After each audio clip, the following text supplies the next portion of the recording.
Assalamu alaikum. Good afternoon, everybody. Governor is not here yet, but Ilasa, President of the Movenpick Chamber, distinguished guests, dear friends, ladies and gentlemen. It's a great pleasure to be here in Peshawar today and to address business leaders. Ladies and gentlemen, I do not have a script, I will speak from the heart. As a diplomat with 34 years of service around the world, and since this is a CEO's club, I will endeavor to share my perspective on our business landscape, some of the challenges and some of the opportunities. Ladies and gentlemen, the first thing I would like to do is to state a fact. And that fact is that all the economies of the world which have progressed. Excuse me. Let me check it out. हाँ, जरा सा यार, थोड़ा एक function चल रहा है, आप लोग नेटवर्क देखना शुरू कर दिए।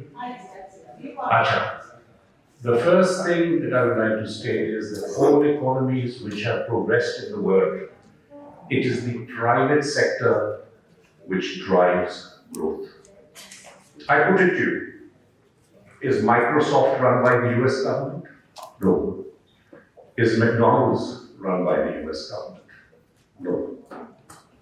Is Aramco run by the US government? No. Tesla, Apple, iPhones, take mobility. The growth engines of the world are the private sector. Now, what is the role of the government? The government, ladies and gentlemen, and I have many friends here from the business community, and they know that I follow this model. The government's role is twofold. It is to connect opportunity to service provider, and it is to provide the enabling environment. Ronald Reagan famously used to say in many of his speeches that there is only one form of good government, and that is less government. So for Pakistan to progress, I put to you, being a government servant, that we require less government, and the little government that we have left should enable the private sector to move forward. My submission is to the House that government servants have no business trying to do business for the state. These things are best left to people who are experts and specialists in the field. Now moving on. Having studied various countries and their development trajectory, I want to state another very important thing, and that is what are the enabling factors for business to take off.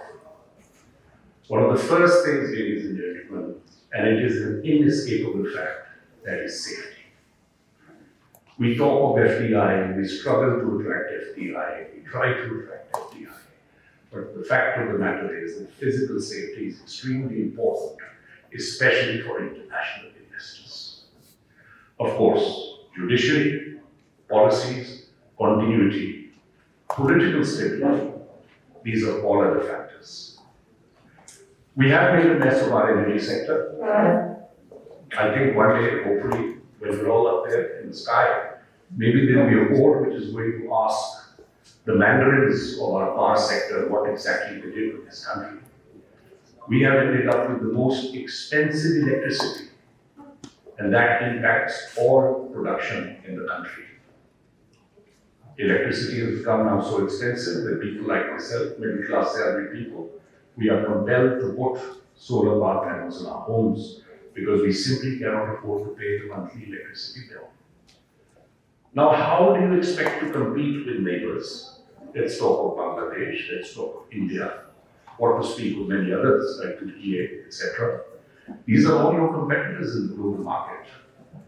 Now, it's very simple. If their electricity is 5 cents and yours is 15 cents, you are simply not going to be able to compete.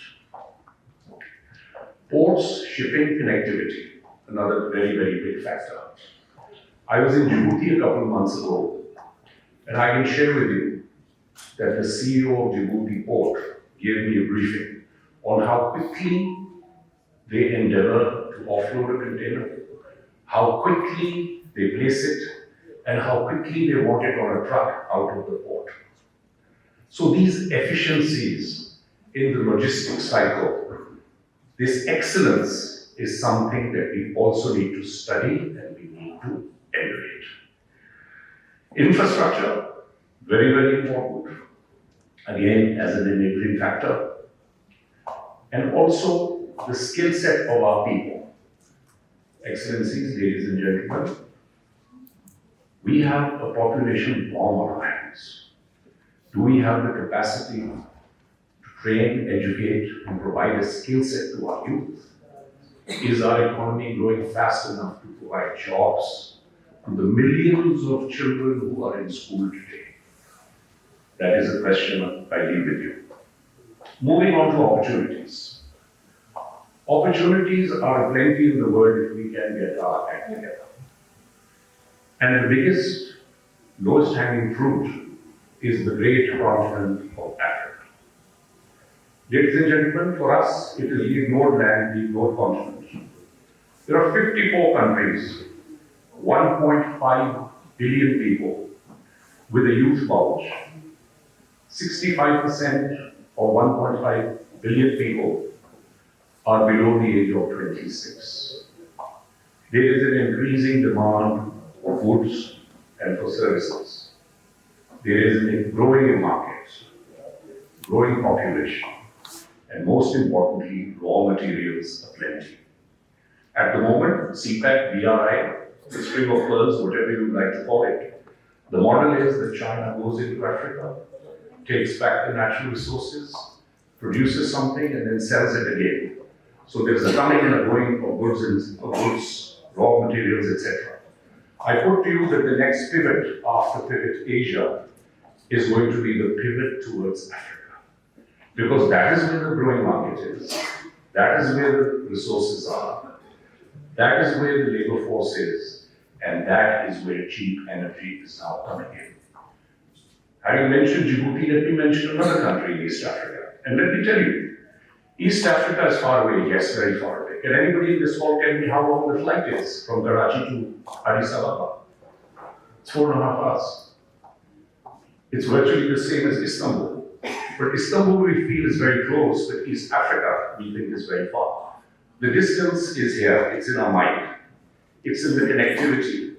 It's in the lack of awareness which creates this artificial distance. Now in Addis, they have just built, outside Addis, they have built the largest hydropower dam in Africa. With one push of a button on the 9th of September, they added, at the moment, it's added 8,500 megawatts to the national grid. Now what is going to follow? What do you do with electricity? You produce, right? So industrialization is the next big thing which is going to happen in Africa. And we compete with India, we go to war with India, we're rivals with India. But let me tell you the big difference between Indian entrepreneurs and Pakistani entrepreneurs. The difference, sir, is that they go in as investors, and we want to sit at home and we want to trade. That era is now heading towards its end. Africa has woken up. Africa is going through what I call its second decolonization. The first physical decolonization on paper took place in the 50s, 60s, and 70s when these countries got liberated from colonial masters. But their economic systems remained in the clutches of Western economies. Today, there are many countries, Burkina Faso is one, that is throwing out the French, the Belgians, the Europeans, and they are taking control of their economies. So we were just talking about the difference between Pakistani economy and Indian economy on the African continent. And I was saying that the Indians go in as investors and they're treated like VIPs. If we try to just export our goods from Pakistan to the African continent, you will find less and less space in the years to come. So I think the powerful business groups that I hear, the chamber representatives that I hear, they must start looking at investing in Africa and producing in Africa. And there are many, many incentives. They are willing to give you tax holidays, they are willing to give you import concessions, they are willing to give you subsidies, they are willing to provide land. Now, one of the biggest barriers to business or any entrepreneurial venture in Pakistan is land. Because land is so scarce and it is so expensive, it becomes an entry barrier. But on the African continent, which is absolutely enormous, they are literally willing to give you very subsidized land, if not free land, for various ventures. On a completely different but equally important subject, that is food security. We have in Pakistan faced shortages of various items of daily use, and you've seen the political fallout, you've seen the social impact of those shortages. Ladies and gentlemen, there are thousands, not thousands, there are millions of acres of fertile land available in Africa. And let me tell you that our brothers from the Gulf, countries like Qatar, UAE, etc., Bahrain, Saudi Arabia, they are already leasing out thousands upon thousands of acres of land in Africa in order to secure their food security in the years to come. This is also something that needs to be taken up at a corporate level, because it is not possible for an individual, obviously, to go out to Africa and take 10,000 acres and start tilling it on his or her own. So these are institutions, these are chambers, these are maybe semi-government departments which need to look at this opportunity as well. I would like to mention 3 or 4 low-hanging fruits on the African continent. One is the fishing industry. Now, fish is a high-value item, and Africa, as you know, is surrounded by the ocean. And if you go there and get a fishing concession, put up a tilling unit, you can absolutely establish a new entrepreneurial venture. The second thing is energy. There are many countries which are actually being run on generators. For instance, Liberia, it's a country in West Africa, which is being run on generators. 90% of the electricity produced in the country is diesel generators. So solar power projects in these countries, and here I come to my next important point, that we need to connect China to Africa through Pakistan. Ladies and gentlemen, it's a myth that China has tremendous penetration in Africa. China has invested billions, but they have lost the battle of soft power. Because of language, because of social norms, because of culture, because of attitudes, because of religion, there is a gap between the 27 Muslim countries of Africa and our Chinese friends. Now, Pakistan has a tremendous brand in Africa because we had the wisdom in the 1960s and the 1970s. We had the wisdom to support every single liberation movement on the continent. And that, ladies and gentlemen, has left an indelible mark on the psyche of the leaderships of these countries. Pakistan, we being brown-skinned people, being Muslims, we have many commonalities with the Africans. We were colonialized by the British. There are 27 English-speaking countries in Africa. We are Muslims. There are 27 other Muslim countries in Africa. We supported over 24 countries. We gave passports to freedom fighters. So today, the acceptability and the welcome given to a Pakistani entrepreneur, it's second to none. Now, of course, we have limited resources, we have limited technology, maybe limited finance. We are a bit shy of going to that continent. But I ask you, with the trade wars which are going on in the world today, the tariff wars which are going on in the world today, with the visa difficulties that we are facing today, it's no secret now. Even for Egypt or Turkey or UAE, the average Pakistani faces tremendous challenges in getting visas. Ladies and gentlemen, I put it to you that this global trend, the rise of the political right, where there is great animosity towards Muslims, there is animosity towards Pakistanis, particularly. You all know the ranking of our passport. This is an in-house discussion, so I'll be very blunt. It's not going to be reversed anytime soon. In fact, you should be prepared for reverse migration. Already countries are changing their laws, they are cancelling nationalities, they are cancelling passports, and they are pressurizing us at the Foreign Office to take those people back. So what is the solution? What is the way forward? No country can survive in isolation as an island. The solution is South-South cooperation. We are tremendously lucky that we have a powerful, rich, technologically advanced country which has always stood by us through thick and thin called China. So we need to ramp up our association with China, and we need to take China's hand and say, come with us. Let's do JVs in Africa. Even if our share, even if a KPK company's share is 5%, and it's backed by 95% Chinese finance and technology, that is how we are going to go into Africa. Let me share something which is going to shock you all. Do you know that there is even a concept in the world of co-sharing embassies? Honorable Governor, let me share with you that the Australian embassy in Rabat is situated inside the Canadian embassy. In another country, the Australian embassy is situated inside the British embassy. Because they have good ties, they say instead of having our own security, our own boundary walls, our own infrastructure, let's take 6 rooms or 8 rooms inside a larger embassy. So this is the modern era. We have to look for efficiencies. We have to look for the way forward. And we have to try and do more with less. With your permission, a few words on geopolitics. Pakistan is both blessed and, dare I say, cursed by its location. We have 3 hot, difficult borders, and we have a very tough neighborhood.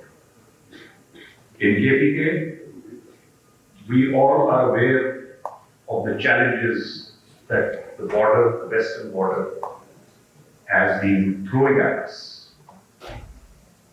Terrorism, crime, gun running, drugs, etc.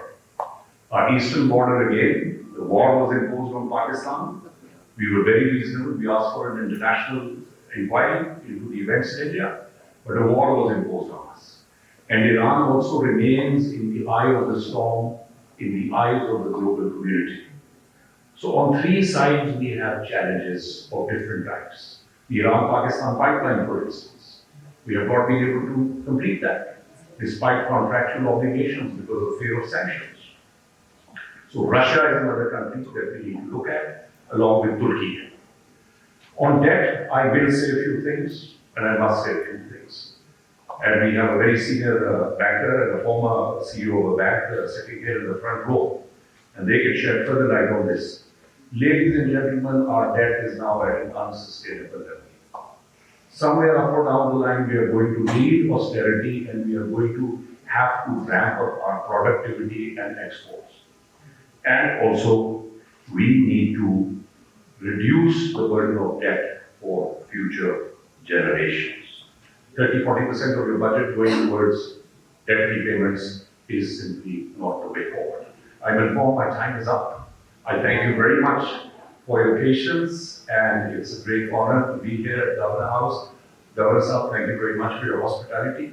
Always a pleasure to see you, and thank you all for being here today.